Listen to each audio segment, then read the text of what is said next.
Assalamualaikum warahmatullahi wabarakatuh. Hai penonton setia kasus Subang hari ini, bagaimana kabar kalian? Insya Allah pasti sehat semua. Sebelum kita ke pokok pembahasan, Mimin sangat bersyukur ya kepada kalian yang telah mengklik video ini, yang artinya, Mimin yakin kalau kalian masih penasaran terkait siapa pelaku pembunuhan ibu dan anak di Subang, dan kalau begitu mari kita kawal sama-sama kasus pembunuhan Subang ini sampai terungkap. Dan berita terbaru kali ini dari kasus Subang, ada manuver dan settingan canggih di antara pelaku, begini menurut Dr. Sumi Hastri. Dalam kasus pembunuhan ibu dan anak di Subang dengan korban Tuti dan Amel, sekarang sudah memasuki lebih dari 3 bulan, setelah diambil alih oleh Polda Jabar. Akibat lamanya pengungkapan kasus pembunuhan ibu dan anak di Subang oleh pihak kepolisian membuat asumsi berbeda-beda di masyarakat luas. Dalam menangani kasus ini polisi sangatlah berhati-hati, dan baru-baru ini polisi dengan memanggil beberapa saksi secara serentak dan bersamaan untuk melengkapi BAP pelaku.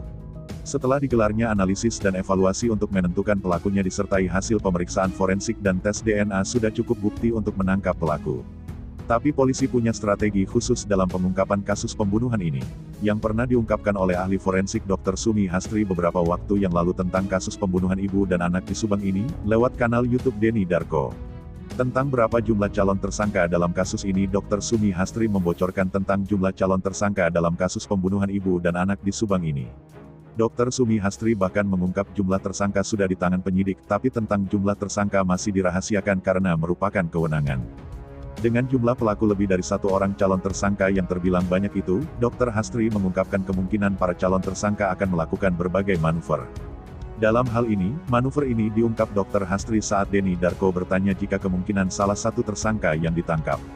Dr. Sumi Hastri menjelaskan tak menutup kemungkinan jika satu tersangka ditangkap, maka tersangka tersebut akan melaporkan rekan atau tersangka lainnya, bahkan akan saling melaporkan karena pelaku tidak mau sendirian ditangkap. Mungkin, pasti dia, kalau mungkin dia tahu temannya terlibat kok nggak ditangkap pasti cerita itu, ungkap Dr. Hastri. Untuk kasus Subang ini ada kemungkinan seperti itu, kalau saya yakin ada, ujar Denny Darko dalam kanal YouTube-nya. Lalu, Dr. Hastri pun mengatakan dirinya pun merasakan akan terjadi hal yang serupa. Dr. Sumi Hastri mengaku dirinya pun merasakan akan ada kemungkinan calon tersangka kasus Subang akan melakukan manuver saling lapor. Dr. Sumi Hastri juga mengatakan bisa juga terdapat kemungkinan para pelaku pembunuhan ini, dengan sengaja membuat salah satu settingan yang canggih, dengan memecah di antara kubu-kubu padahal para pelaku sebenarnya satu kubu, dengan settingan begitu bertujuan untuk mengacaukan pemeriksaan polisi dan opini publik.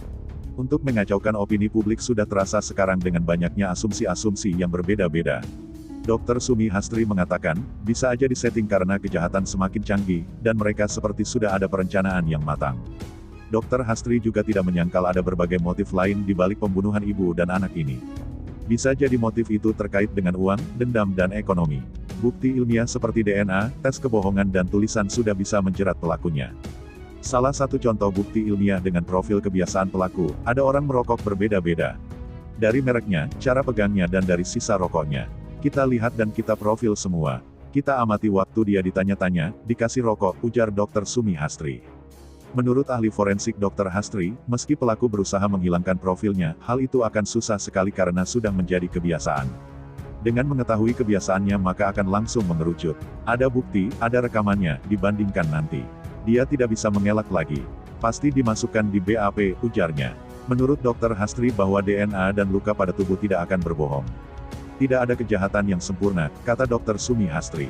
Dan bagaimana menurut kalian? Silahkan tinggalkan komentar kalian semua dan tunggu video-video saya selanjutnya hanya di channel Indonesia Seleb.